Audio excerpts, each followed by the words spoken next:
beginning to work underneath the chassis. First thing we're going to be changing is this thermistor. I have this Philco service pocket guide. And here's a thermistor. 400 ohm cold, 11 ohms hot. And we're a little higher than 400, so what we're going to use are two of these 220. I've got them sorted together so that'll give us approximately 400, a little more cold, and then 10 ohms or less hot. New one's installed. Let's try it and make sure we're still working okay.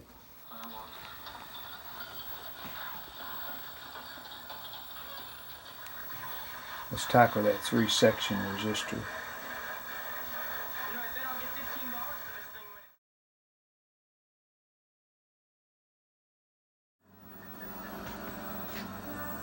And 3 resistors replaced.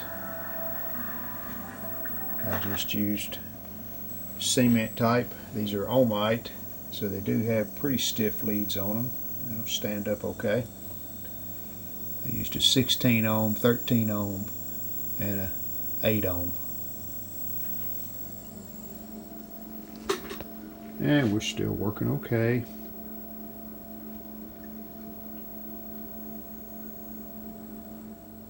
And this old thermistor is really cold now. And we're up to 585 ohms. So it's supposed to have been 400, so that's probably why we were getting such a slow start. Alright, I think we have one more cap to replace, and that's a safety cap right here. But we replaced 4 or 5 paper caps. Well, let's get started on these 3 electrolytics. Plan on restuffing them, so we're going to pull the cans out, restuff them, then put them back in, and that way they'll look original. I already clipped the leads on this voltage doubler here. So we're going to get it pulled out. That'll be the easiest one to do. We'll do it first, and we'll tackle this one and this one. That was pretty easy, just a little bit of heat. Sleeve pulled right off. So now I'm going to cut this right at the lip, well, slightly above the lip, and just use a utility knife.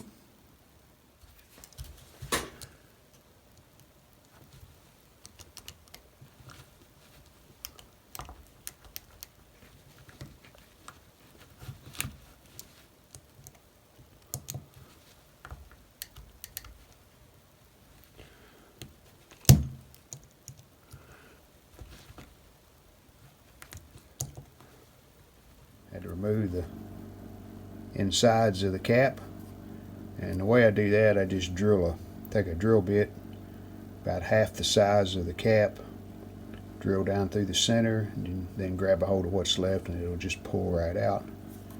Seems to be the easiest way for me. And we have our cap reinstalled, cleaned the terminals off. So now just put this back together, put the cover on it, reattach it, and hook the wires up. Alright, first one done. So now we'll turn the TV on, make sure it still works.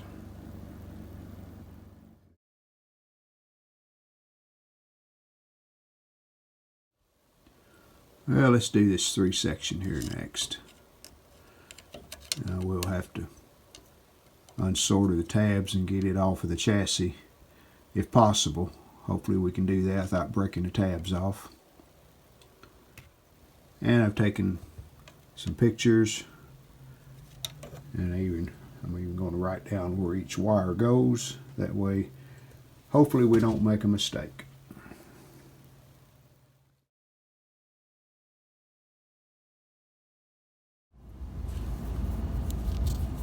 Got cap number 2 restuffed. And did put some adhesive around the cut that I made when I slid the cover back on. And also put some, this is just aluminum tape, aluminum colored tape. It's actually tape that you use in HVAC for ducts, seal duct work. Reinstalled, so let's try it and make sure we're still working okay. Well, I really think we're past that. Virgil, I'd like to make an appointment for you.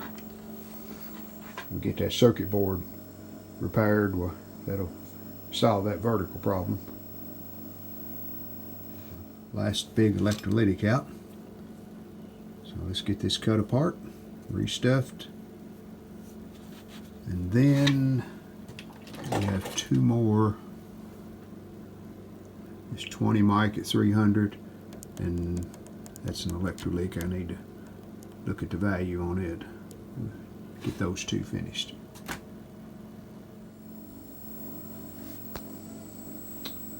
Alrighty, we're completed with the restuffing of the electrolytics underneath the chassis. So the last thing we'll be doing is pulling this board out, and we'll restore it. New cup plates, new capacitors, new resistors, and we need to do some cleaning here too on the top, but we'll do that after we take the board out. Things are a lot easier to get to then. I've removed all the tubes, as you can see. A couple of ways you can do this to make sure you get the wires put back in the correct position. You could label them. The trouble with that, there are no markings on the board. What I mean by that, the stakes have no markings by them, so really labels are kind of useless there. Now, I restored a debutante, and the circuit board on it has labels by the stakes, so you could put a label on the wire and make sure you got it back on the right stake. Not on this board, so you can just take them off and use your schematic and figure out where each wire goes back. And they will kind of stay in their position, like where these are bent here. If you just take them loose, you can kind of tell the stake they go back on. But what I'm going to do, I'm just going to cut the wire. And leave the insulation on what's left. And I can tell where it goes back. Some of them are kind of tight, but this one, I think it's still long enough that I can do that. So let me get this board out and then we'll get to work on it. And there's the circuit board. I think I mentioned in an earlier video that it doesn't look like this board has had any work at all done to it. And I'm still believing that, because this looks all original. And I will be cleaning the board, but the way I'm going to do that is as I change parts and work my way across the circuit board, I'll clean underneath the old parts before I put new ones back in, and then clean the area around those parts too, and just work my way across. Alright, ready to put the board back in. Cleaned it up some while I had it apart. Call that a success. Put the board back in. Still working fine. Especially for you. Here you are. That's sound. You take that and eat it over there by that wagon. And you stay there. You hear me? Good deal.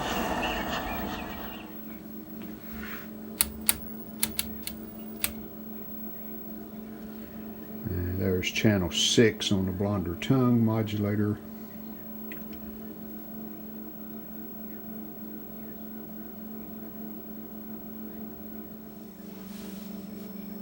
Now that the chassis is finished, let's kind of go over what I did.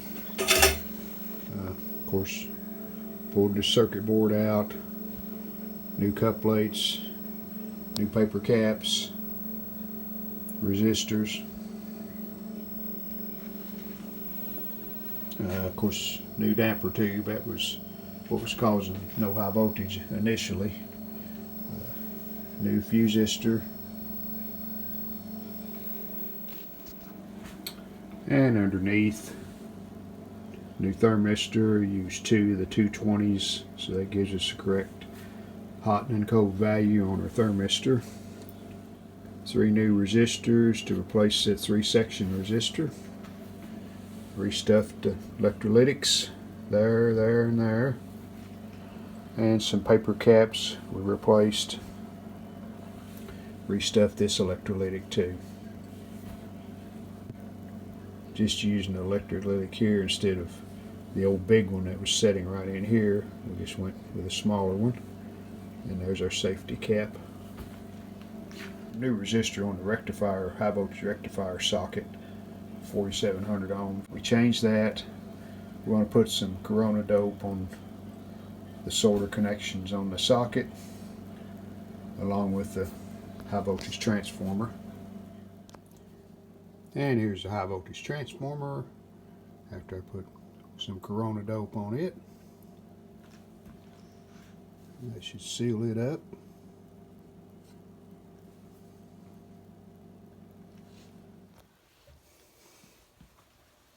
And we put a couple of new dial lamps, the VHF and the UHF tuners.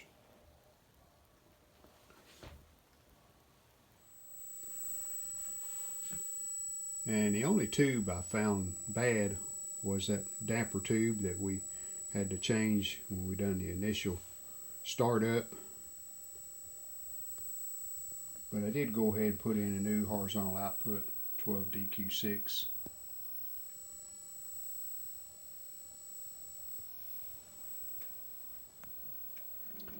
And just a general cleaning of the chassis.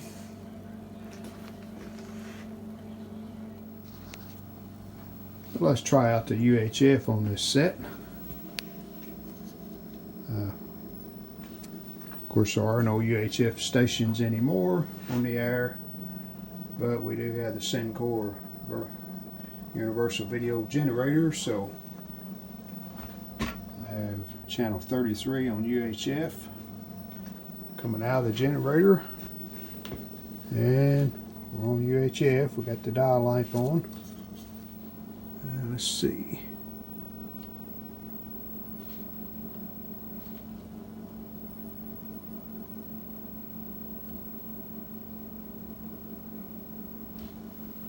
And indeed, there's UHF.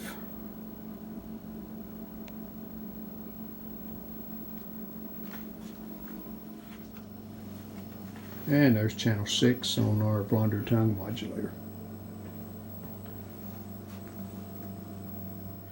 So that's about it on the chassis repair. Next we'll tackle the cabinet. We got to do some polishing on the front CRT shield and the rear CRT cover. Then we'll get everything put back together. We hope you've enjoyed this video. If you did, hit the like button. And we'd love it if you would subscribe to our channel. Thanks.